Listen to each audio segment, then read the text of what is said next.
የኢትዮጵያ ሀገራዊ ምክክር ጉባኤ እንደ ሀገር ያላግባቡንን ጉዳዮች በጠረጴዛ ዙሪያ መፍታት ይበጃል በማለት በኢትዮጵያ የመጀመሪያ የሆነውን ጉባኤ አንድ ብሎ የጀመረው ሐምሌ 7 2018 ዓ.ም ነበር።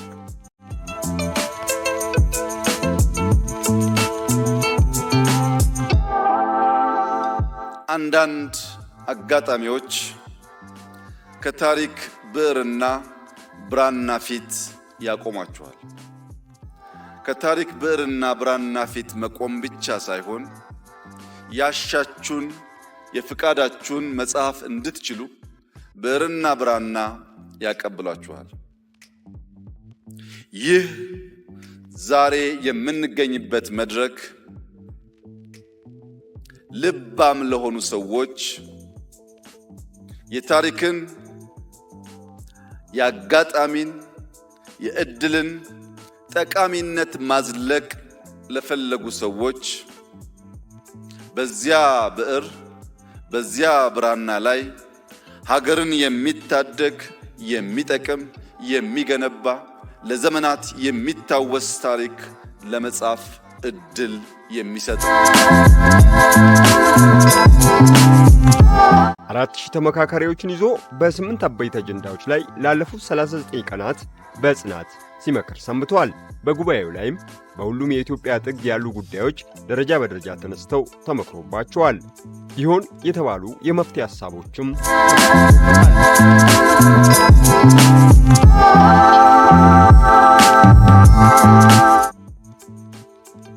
እኔ የነበርኩት ማህበራዊና ኢኮኖሚያዊ እንዲሁም አርብቶ አደርና አርሶ አደር ጉዳዮች የሚል አጀንዳ ነበረ። ከአርሶ አደርም አካባቢ ስለመጣን አርብቶ አደርንም አብረን ስለምንኖር በቃ ስለ ኢትዮጵያ ኢኮኖሚ፣ ስለ አርሶ አደሩ፣ ስለ አርብቶ አደሩ ኢኮኖሚ ዲፕሊ ገብተን አውርተናል። እንደ ክልል የተለያዩ ክልሎች ላይ የተለያዩ ችግሮችን ያየነው አንድ አይነት አይደለም። ስለዚህ እግሩን ያመመው እጁ ላመመው ስሜቱ እንድሰማው፣ ጭንቅላቱን ያመመው ደግሞ ሆዱን ላመመው፣ በዛ ልክ እየተረዳዳን ቆይተን አንዳችን የአንዳችን ችግር እያየንና የኢትዮጵያ ችግር አድርገን ወስተን እየተወያየን እየተግባባን መጣን። እያንዳንዱ የመጣው ሰው የራሱን ድምጽ መስጠት ስላለበት ከ10 ጀምሮ 50 እየተባለ ወደ 250 እንደዛ እያለ ነው ዛሬ ወደ ማጠቃለያ ተደረሰውና ሁሉም የውስጡን ሐሳቡን የመስጠት መብቱ የተጠበቀ ነው እና ሁሉም ዞሮ ዞሮ የሚያመነጨው ሐሳብ አንድ ሆኖ መገኘቱ ለየት ያደርገዋል። ከትላንትና መጠላላት፣ ከትላንትና በሌላ በመሳሪያ በምን በጦርነት ሲቶ ወደ መነጋገር መድረክ መጣ። ነገ ሀገራችን ዜጎቿ በነጻነት የሚኖሩባት ሀገር፣ በሰላም ወጥቶ በሰላም የሚገቡባት ሀገር ሁሉንም ያካተተ ነው። እንግዲህ ሕፃን አልቀረምና ለነገ ትውልድ እኔ ሁለተኛ አድዋ ነው ብዬ አስባለሁ።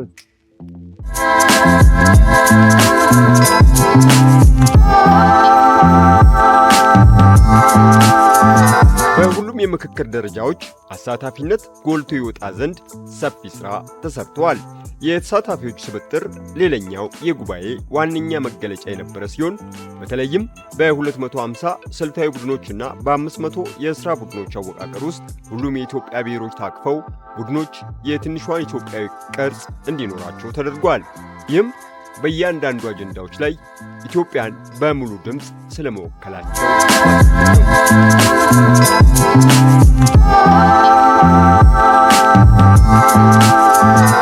ሌሎች ሀገራትን ኤክስፒሪየንስ ሀገራዊ ምክር ያደረጉ ሀገራት ኤክስፒሪየንስ እና አካታችነት፣ አሳታፊነትና ገለልተኝነት እነዚህን ሶስቱን ነገሮችን ያማከሉ ሀገራት የተሳካ ሀገራዊ ምክር ማድረግ ችለዋል። እነዚህ ሶስቱን ማሳካት ያልቻሉ ወይም በእነዚህ በሶስቱ ማቀፎች ውስጥ ማለፍ ያልቻሉ ሀገራት ደግሞ ሀገራዊ ምክራቸው በአንድም በሌላም ሳይሳካ ቀርቷል። ለነዛም የሚጠቀሱ ሀገራት አሉ። ከዚህ አንጻር የኛን ስናየው እስካሁን ባለው ከአካታችነቱ፣ ከአሳታፊነቱ፣ ከገለልተኝነቱ አንጻር ገለልተኝነት የተሳታፊዎች ሀሳባቸውን በነጻነት ያለ ገደብ ማንሳት፣ በአገር ደረጃ ላያግባቡ ያልቻሉ የነበሩ ነገር ግን በእንደዚህ አይነት መድረኮች ላይ ተነስተው ህዝቡ መወያየት ያለበት ጉዳዮች በስፋት ተነስተው ተወያይተናል፣ ተነጋግረናል። እስካሁን ባለው ሰዓት ድረስ የተሳካ ቆንጆ ቆይታ ነበረን ብዬ አስባለሁ። እንደዚህ አይነት ለችግሮቻችን ሀገራችን ኢትዮጵያ እንደሚታወቀው ለነበሩ ልዩነቶቻችን ነፍጥ ነፍጥ ማንሳት፣ ጫካ መግባት፣ ደም ማፋሰስ ልምድ አድርገናል። ከዛ ሁሉ ሴናሪዮስ ወጥተን ዛሬ በልዩነቶቻችን ዙሪያ ተቀምጠን የምንወያይበት የብስለት ደረጃ ላይ መድረሳችን አንዱ አገራዊ ድል ነው ብዬ ነው የምወስደው በግሌ። ከዚህ ከምክክሩ ጎን ለጎን ኢትዮጵያኖች ተዋውቀዋል። እኛ ኢትዮጵያኖች የተለያየን ልማዳዊ አሰራር፣ ቋንቋ የምንናገር ህብር የሆንን ህዝብ ነን። እነዛ ሁሉ በአንድ ላይ መጥቶ የተለየ አለባበስ ሲታይ፣ የተለየ ጸጉር አሰራር፣ የተለየ ቋንቋ እራሱ መተዋወቁ ትልቅ ፋይዳ ነው። ወደፊት በጋራ ተሰባስበን ለሌላ ጠቃሚ ነገር ይሄንን መተዋወቅ ልናውለው እንችላለን። ዛሬ እኛ የቻልነውን እንሰራለን፣ ያልተቻለውን ደግሞ ይቀጥላል። አይቆምም፣ ሂደቱ አይቆምም። ሌላው ጄኔሬሽን ሊያስቀጥለው ይችላል። ነገር ግን ዋናው ነገር መመካከሩ ነው። አንድ ነገር የማየው ኢትዮጵያ የጋራችን የሆነች ሁሉንም በእኩል አይን የምታይ ኢትዮጵያ ለመገንባት የማዕዘን ድንጋይ ተቀምጧል የሚል ስሙ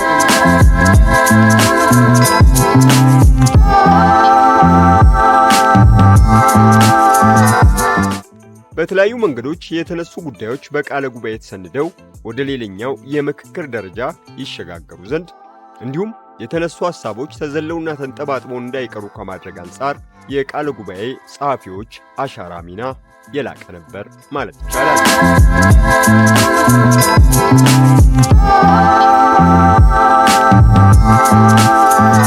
ራሳችን ነው የምንመርጠው። ቃለ ጉባኤ ከኛ ነው። ዞሮ ዞሮ ነፃነት ያለው ነው። ከ50 ወደ 250 ነው የመጣ ነው። ከ250 ደግሞ ወደ 500 ስናመጣው 8ቱ ሐሳቦች አንድ ላይ ሲመጡ ትንሽ ግርታ ነበር እና ሐሳብ ለሐሳብ እንጂ ሰው ተጣልቶ ሳይሆን ሐሳብ ለሐሳብ ሲጋጭም ለነገ የሚሆን ነገር ያስቀመጥንበት ደረጃ ነው። ለነገ ትውልድ ምን እናስቀምጥ? እኛ እናልፋለን። ታሪክ ደግሞ ነገ እንዲያወሳን ለልጆቻችን የሚበጅ ነገር ተነጋግረን ጥሩ ስምምነት ላይ የደረስንበት ሰዓት ነው። መጀመሪያ ሰው ያው ሲመጣ የሰፈሩ ሐሳብ ይዞ መጣ ነበርና የሰፈሩ ሐሳብ ተኩሶ ከጨረሰ በኋላ ከዛ ወደ ሀገራዊ ጉዳይ ተማርኳል ማለት ነው። ሁሉ እጅ ሰው ከሰጠ በኋላ ስለ ሀገር መወያየት ጀምረዋል። ለዚህ ስለ ሀገር መወያየት ሲጀምር ደግሞ ወደ አንድ የማምጣት ላይክ አሁን መስማማትና መረዳት ይለያያል። ስለዚህ ትረዳዋለህ የሆነ እንደ ሀገር ጉዳይ የራስን ትተህ የሀገር ጉዳይ ትረዳለህ። ስለዚህ ጊቭ አፕ ማለት የሆነ ይቅርብኝ ማለት እነዛን ጉዳዮች ሲኖር ላይክ ሀገርን ቀጣይ ትውልድን እንደዛ ነገር በአስበህ እስካሁን ድረስ የሄድንበት የጠመንጃ ጉዞ አውዳሚ እንጂ እንደዚህ ጠቀም እንዳልሆነ ተምረንም ነው ወደዚህ የመጣ ነውና ተስማምተናል። ኦልሬዲ በመስማማት ባለም ጉዳይ ተስማምተን ተራርተናል። ስለዚህ ቀላል አልነበረም። ከባድ ፍጭት ነበረ፣ ከባድ ክርክር ነበረ። ይሄ ደግሞ ባህሪያው ነው የእንትኑ በዲሲፕሊን ውስጥ በማቀፉ መሰረት አድርገን ስንካርከር ነበርና ስለዚህ ጥሩ አካሄድ ነበረ።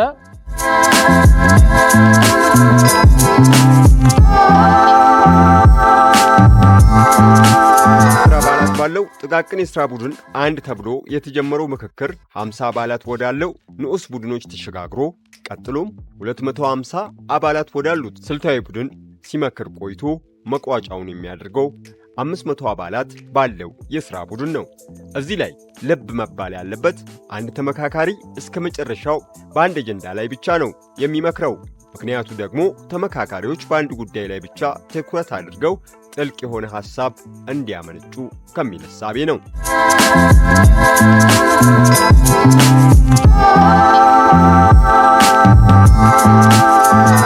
ጫፍ የወጡ ከየአካባቢ የብሔር ብሔረሰቦች አገር ከመሆኗ የተነሳ የተለያየ ሐሳብ ይዞ የመጣ ህዝብ አለ። ልዩነት ያላቸውም ሐሳቦች በልዩነት እየተመዘገቡ ቅሬታ ለሚሰሙ አካላት እየቀረቡ አሁን ኢትዮጵያን የሚያስቀጥል ሐሳብ ይዘን ነው ወደ ዛሬ ደረስ ነው። በጣም ብዙ ተስፋ የተጣለበት ነው። ነገሮች በአንድ ጀንበር እንደማይስተካከሉ ቢታወቅም እንኳ በመጨረሻ ከውይይቱ በኋላ ላይ ለብዙ ህብረተሰብ ክፍሎች ተስፋ ሰጪ የሆነ ድምዳሜ ላይ እንደርሳለን የሚል ግምት ነው ያለኝ። አገር ማለት ከሁሉ በላይ ሊቀድም የሚገባ ከፖለቲካውም፣ ከሃይማኖቱም፣ ከብሔሩም፣ ከጎሳውም ከማንኛውም በፊት ሊቀድም የሚገባ ነገር ቢኖር አገር ነው። እንግዲህ ያው ቀጣይ እቺ አገር በዚህ ምክክር አንድ እርምጃ ወደፊት ትራመዳለች። እኛ በአሁን በዚህ ምክክር ላይ ለአፍሪካኖች እጅግ በጣም ቅድሚያ ቀድመን ትምህርት እንሆናለን፣ ተምሳሌት እንሆናለን የሚል አመለካከት አለን። ሁሉም ሀሳቦች ተነስተዋል። ጥያቄውም ሀሳቦቹ ተነስተዋል። በዛ ላይ ምክር ሀሳቦች ተሰጥተዋል። ወደ 500 መጥተን 500 ላይ በተለይ እኔ ሃይማኖት ጉዳዮች ላይ ነበርና አጀንዳችን ተስማምተን ነው 500 ላይ ያለፍነውና ከዛ በኋላ ወደ 4000 መጥተን እያንዳንዱ አጀንዳ 8ቱም አጀንዳ 4000 መጥቶ እዛ ላይ ምክር ሀሳቦች ተሰጥተዋል።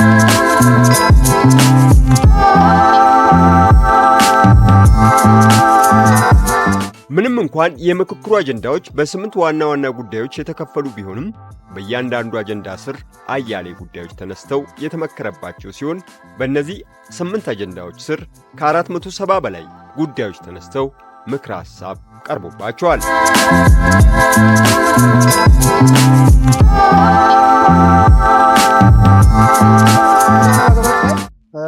ውጣ ውረዶች ነበሩ፣ ልዩነቶች ነበሩ። ልዩነቶችን በሰፋ ባለ ሁኔታ ሁሉንም ሐሳቦች በማዳመጥ የአንዱን ችግር መፍታት መንገዱ ምን እንደሆነ በመዋየት ወደ መሃል ለማምጣት የሚያስችል ጊዜ ነው የወሰድነው። በ50 ላይ ደግሞ የበለጠ እየተግባባን እየሰበሰብን ሐሳቦች እየተመጡ የኔ የምለው ቀርቶ ሀገራዊ ስሜት እንዲያድርብን የጋራ ችግራችን በጋራ መፍታት እንዳለብን በሚገባ ሰፋ አድርገን በመነጋገር ነው ወደ 500 ድረስ እስክንደ ድረስ ብዙ ነገሮችን ውጣ ውረድ ወተን ነው እንጂ ዝም ብሎ አልጋ ባልጋ በሆነ ነገር የለውም። ልዩነት አለ። ልዩነት ግን በውይይት ይፈታል ብለን እናምናለን። ስለዚህ በዚህ መሰረት ጉዳዮቹን ፈተን ወደ አንድ መስመር መተናል እንላለን እና ለሀገሪቱ ይህ በህጋዊ ስራ ላይ ከዋለ ለመጪዎቹ 50 እና 60 ዓመታት ሀገሪቱ በሚገባ ትመራበት ብለን እንገምታለን። 10፣ 50፣ 250 እያለ 500 ደርሶ የራሳችን ከደመደምን በኋላ እንደገና ሁሉንም የ8ቱን አጀንዳዎች ክሮስ ቼክ አድርገን አንዱ የአንዱን ለማዳመጥ የደረሱ ለማለት እንደ አገሪቱ ስለሆነ ይሄ 8ቱ አጀንዳ ለአገሪቱ ምን ይፈይዳል፣ እንዴት ቢሆን ነው የሚለውን እያንዳንዱ 500 የወሰነውን አዳምጠናል። በጥሩ ሁኔታ በስተመጨረሻ እንደገና የ8ቱ ለኛ ሄዶ ተነቧል። አዳምጠን የኛን ደምድመናል፣ የነሱንም ሰምተናል። የተመረጡ አጀንዳዎች ሁሉንም ህዝብ የሚያወያዩ ስለነበሩ ወዲያው የተግባባንባቸው አንድም አጀንዳዎች ነበሩ ማለት አይቻልም። ብዙ አውርተንበታል፣ ብዙ ተጨቃጭቀናል። ምናልባትም እላስጨራሽ የሆኑ አጀንዳዎችም ጭምር ነበሩ። አንዳንዱ ስሜቱን ይዞ መጥቶ ነበረ፣ እልህ ነበረበት፣ የሚቆጣ ነበረ፣ ሌላውን የሚያስቀይም አካል ነበረ። ያው ምክክር እንደመሆኑ ሁሉም ሰው ለሀገር የሚጠቅመው የትኛው ነው ከማለት አንጻር ነው የሚጨቃጨቅ የነበረውና የየራሳችንን ነገር ትተን እንደ ሀገር የሚያሻግረንን ለኢትዮጵያ የሚጠቅመውን የግል ሀሳባችንን ትተን ለኢትዮጵያ የሚጠቅመው የትኛው ነው ብለን ነገ ትውልዱን ከግምት ውስጥ ያስገባ ምናልባትም ረዘም ላሉ ዓመታት አገራችንን አብረን እንድንቆይ ያግዘናል ብለን የምንላቸውን ሀሳቦች ነው የተነጋገርነው። እጅግ ድንቅ ጊዜ ነበር።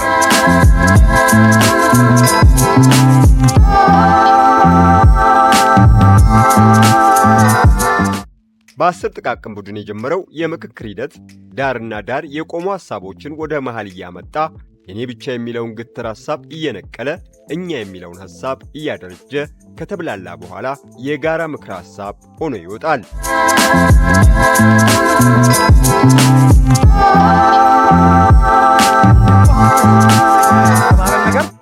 ነገሮችን በንግግር በመግባባት አብሮ ተቀምጦ በመወያየት ነገሮችን መፍታት የምንችልበት ትልቅ እድል ነው እዚህ ጋር ያለን ማለት ነው። ስለዚህ የሀገራችን ሕዝብ ማሰብ ያለበት አሁን አልহামዱሊላህ እዚህ ባለን ደረጃ ብዙ ነገሮች መግባባት ላይ ደርሰን መቀራረብ ላይ ደርሰን መፍትሄ ያገኙ ብዙ ነገሮች አሉ። ክርክር ውስጥ በጣም ሰጣ ገባ ውስጥና ክርክር ውስጥ ልንገባ የቻልነው ወደ 250 ስንመጣ ነው። ምክንያቱም ሰው ከጊዜ ወደ ጊዜ ሲሄድ ነገሩ እየገባው አይደንቲፋይ እያደረገ መምጣት የጀመረው በዛ ጊዜ ነው እና በ10 እና በ50 ላይ ቀለል አድርገን ነበር ሲታይ የነበረው። 250 ላይ ግን ጠንከር ያዝ አድርገን ሰጣ ገባ ውስጥ የገባንበት ሁኔታ ነበር። 500 ላይ ስንመጣ ደግሞ ሞር ከ250 ደግሞ ይልቅ ወደ 500 ስንመጣ ደግሞ በዛው ልክ ነው እየተያያዝንበት ክርክር ውስጥ የበዛው በዛ ከ250 500 ላይ ነው። በጣም ክርክር የተካሄደበት በጣም ፍልሚያ የተካሄደበት መድረክ ነበር። ይህ ደግሞ ለኢትዮጵያኖች አዲስ መድረክ ነው። እንደዚህ አይነት ልምምዶች አልነበሩም። ለመጀመሪያ ጊዜ የውይይት መድረክ ተከፍቶ ኢትዮጵያ ያን አይነት ስልጣኔ ያን አይነት ግንዛቤ ከዚህ በፊት ተካሂዶ አይታወቅም። ስለዚህ ለመጀመሪያ ጊዜ ያ ነገር መካሄዱ ለሁላችንም አዲስ ሆኖ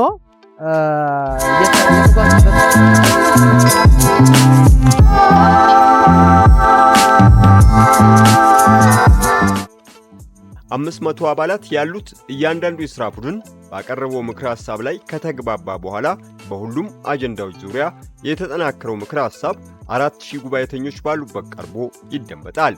ይህም የመጨረሻው የጉባኤ ምዕራፍ ማጠናቀቂያ ሆኖ በታሪክ መዝገብ ላይ ተከትቧል።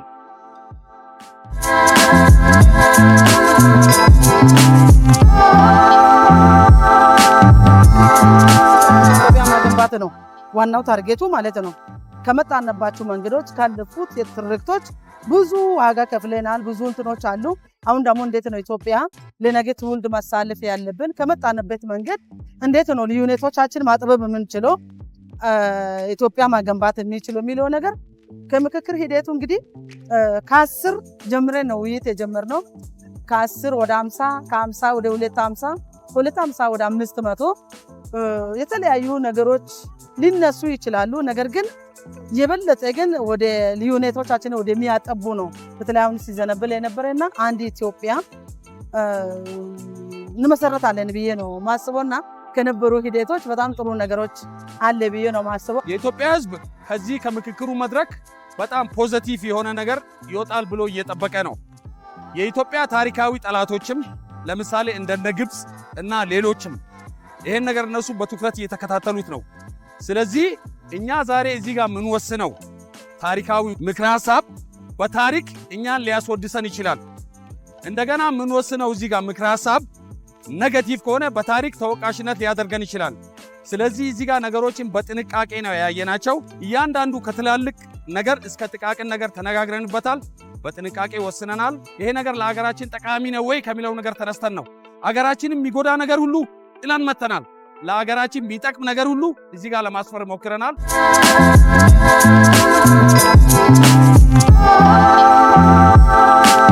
ምክክሩ ለሀገረ መንግሥት ግንባታ የጎላ ፋይዳ እንዳለ ሁሉ የጋራ ሀገራዊ ትርክት በመገንባት ረገድም ሚናው የጎላ ነው። በምክክሩ ላይ ዋልታ ረገጥ ሐሳቦች ቢንጸባረቁም የሐሳብ ፍጭቱ ሁሉንም ወደ መሃል መንገድ አምጥቶ በማግባባት ኢትዮጵያ በልጆቿ አሸንፋለች የሚለውን ወርቃማ ታሪክ ጽፎ አልፏል።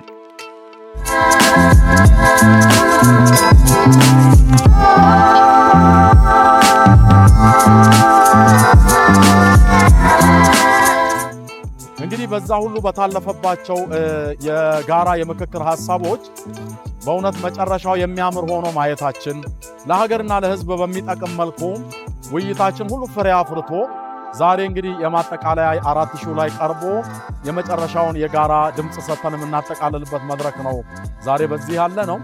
ስለዚህ ከጅማሮ ጊዜ ጀምሮ የነበረው የምክክር ሐሳብ በጣም አስደናቂ ነው። ይሄ ተሞክሮና ልምድ በቀጣይነትም በእውነት በየመጣንበት ክልል በያለንበት በእውነት ህብረት ሁሉ ይሄ ምክክር መቀጠል ያለበት ነው። በሐሳብ ልዩነቱ ሰው አይጸናም ነበረ።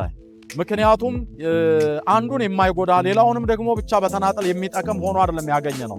ሁሉም የጋራ ተጠቃሚ የሚሆኑበት ሐሳብ ከመሆኑ ጋር ተያይዞ ሐሳብ በማዋጣት በሐሳብ የበላይነት የተሻለውን እንደ ምርጫ እየተወሰደ ነው የታለፈውና ከውይይት ከፍጭቶች ከሐሳብ ምክክር በኋላ ወደ ውጭ ስትወጣ ልክ እንደምታየው ጉባኤ ውስጥ የተፋተጉ የተፋጩ ሰዎች አብረው ሆነው እንደገና ሲመክሩ ታያቸዋለህ።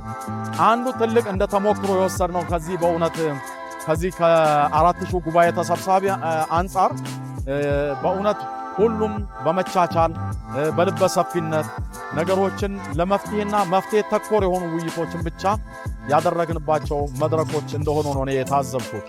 በየቡድናችን መወያየት ከጀመረ ጊዜ ጀምሮ በመጀመሪያ ደረጃ ደስ የሚለው የሁሉም ቋንቋ የሁሉም ሃይማኖት ከሁሉም አካባቢ የተወጣጣ ስብጥር ቡድን ነው የተፈጠረው። በምንወያይበት ቡድን ላይ ትንሿን ኢትዮጵያ ነው ያገኘናት። ያን በምንወያይበት ሰዓት ላይ ከዚህ በፊት ለኢትዮጵያ ሀገራችን የነበሩ ችግሮች ለቀጣይ መፍትሄ የሚሆኑ ተብሎ የሚታሰቡትን በሙሉ እያንዳንዳችን በነጻነት አንዱ የሚናገረውን አንድ ላታችን ያዳመጥነ በማይግባቡ ነገሮች ደግሞ እስከ መግባባት ተነጋግረን እነዛ ችግሮች ተቀርፈው ቀጣይ ላይ ለሀገሬ ብሎ የመንግስትና የህዝብን አደራ የሚወጡ ሰዎች የሚፈጠርባት ኢትዮጵያ ትሆናለች ብለን የምናስበው ምክክሩ ለኢትዮጵያ ህዝቦች አገር ውስጥ ያለው ውጭ ያለው ለኢትዮጵያ ዜጋ የሰላምና የፍቅር ምክክር ሆኖ ኢትዮጵያ ሰላም ወርዶ ለዓለም ምሳሌ እንደምትሆን ባለሙሉ ተስፋዎች ነን። እንደ አገር ሸማግሌ ከሚገርመው 4000 ሰው ነን። አንዱ የሚፈልገውን ፍላጎት አለ አንዱ ፈልጎ ግን ማደማመጥና የሱን ፍላጎትን አስጨርሶ ወደ ማግባባት የማምጣት ባሪ የተማርንበት መድረክ መሆኑን በግልጽ ለኢትዮጵያ ህዝብ ለዓለም ላለው ሰው ልጆችን መግለጽ እንወዳለን። ተመካካሪዎች በተሰጣቸው አጀንዳ ላይ ተግባብተው የሚያስቀምጡት የመጨረሻው የተጨመቀ ሐሳብ ውሳኔ የመስጠት ሂደት ሳይሆን ለየትኛውም አካል የተቀመጠ ምክር ሐሳብ ነው።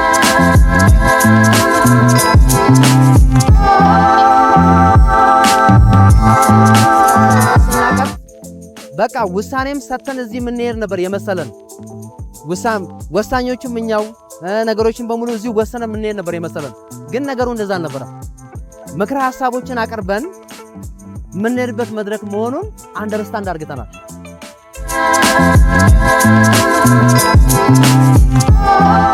ሀገራዊ ምክክሩ ሌላኛው የኢትዮጵያን ገጽታ ለዓለም አስተዋውቋል። ኢትዮጵያውያን ቁጭ ብለው በሰከነ መንፈስ ከተነጋገሩ ችግሮቻቸውን በጠረጴዛ ዙሪያ ለመፍታት የሚያስችል የካበተ አቅም እንዳላቸው ለወዳጅም ለጠላትም ፍንትው አድርገው አሳይቷል። ይህንንም ብዙዎች ከቃል በላይ በሆነ ስሜት መስክረውለታል።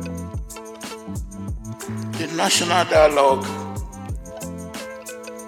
has focused የሀገራዊ ምክክሩ ዋና ትኩረት ሰላም፣ ጸጥታና መረጋጋትን ማምጣት ሲሆን ይህም ያለምንም ልዩነት ለሁሉም ዜጎች ደህንነት፣ ልማትና እድገት ምቹ ሁኔታዎችን ለመፍጠር ነው። ሰላም ዋጋው እጅግ የላቀ ከመሆኑ የተነሳ ለሰላም ሲባል ማንኛውንም መስዋዕትነት መክፈል ይገባል። ሀገራዊ ምክክሩም የተካሄደው ለዚሁ ሲባል ነው። ይህ ሀገራዊ ምክክር ከዝግጅት ምዕራፉ ጀምሮ 4 ዓመታትን መውሰዱ የሚገርም አይደለም። ከባድና ታላቅ ኃላፊነት ነበር። በመሆኑም ታሪካዊና ለሌሎች የአፍሪካ ሀገራት አርአያና ምሳሌ የሚሆን ነው። an example for the rest of us in Africa. What you are concluding today is just the beginning of a journey. ያጠናቀቃችሁት ምክክር የአንድ ረጅም ጉዞ መጀመሪያ ነው። እኔ እውነታውን የምቀበል ሰው እንደመሆኔ መጠን በሁሉም ነጥቦች ላይ ተስማማላችሁ ብዬ አልጠብቅም። ነገር ግን ለሁሉም ኢትዮጵያውያን ዛሬ ያለኝ ምኞት ይህንን አገራዊ ምክክር እንደ ዋና የመፍትሄ መንገድ እንድትቀበሉት አደራ ማለት እወዳለሁ። ውይይት፣ ምክክር የሰላምና የብልጽግና መንገድ ነው። ለቀጣይ ትውልድም የምታበረክቱት ስጦታ ነው። ይህ የጀመራችሁት የምክክር መድረክ የአፍሪካውያን ጥሩ ምሳሌ ነው። የሰላም መንገድ የሁላችንም የዘላለም ውርስ ሊሆን ይገባል። And may peace be our shared everlasting inheritance.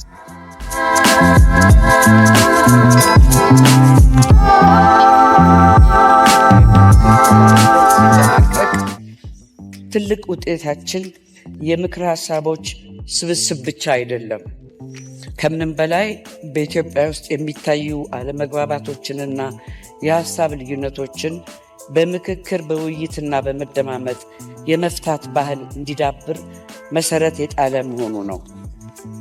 ከእንግዲህ ልዩነቶቻችን የመለያያ ሳይሆን የመበልጸጊያ፣ የመመካከሪያ አጀንዳዎችን የሚሆኑበት መንገድ አመላክቶናል። ይህ የጀመርነው የመደማመጥና የመከበር ባህል አብቦና ፈክቶ ለትውልድ የሚሻገር ዘላቂ እሴታችን ይሆን ዘንድ የሁላችንም ጥረትና ቁርጠኝነት ያስፈልጋል። ከዚህ ምክክር ውስጥ ኢትዮጵያን ወደ ተሻለን ነገ ለማሻገር የሚረዱ በርካታ ምክር ሐሳቦች ፈልቀዋል።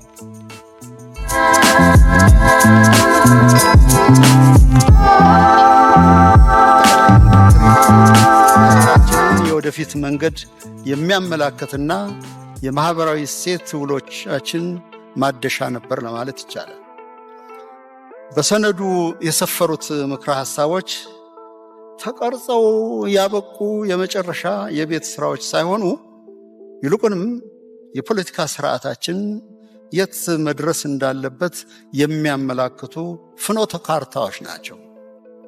ሂደቱ በራሱ ሕይወት አለው። በሰው ልጆች መሰራቱ ብቻ አይደለም፣ ስሪቱ ራሱ የሚንቀሳቀስ ነፍስ አለው፣ ሕይወት አለው፣ ሩህ አለው፣ ተስፋ አለው። በየጊዜው አዳዲስና ጠቃሚ ሀገራዊ ሐሳቦችን የሚያመነጭ ለወደፊትም ቢሆን ተጠቃሽ የሚሆን ሕያው የታሪክ ክንውን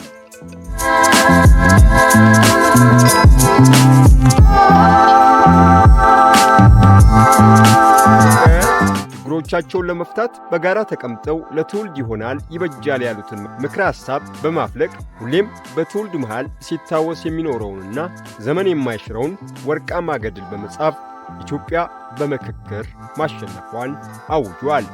ይህም በትውልዱ መሃል ሁሌም ሲታወስና ሲዘከር ይኖራል።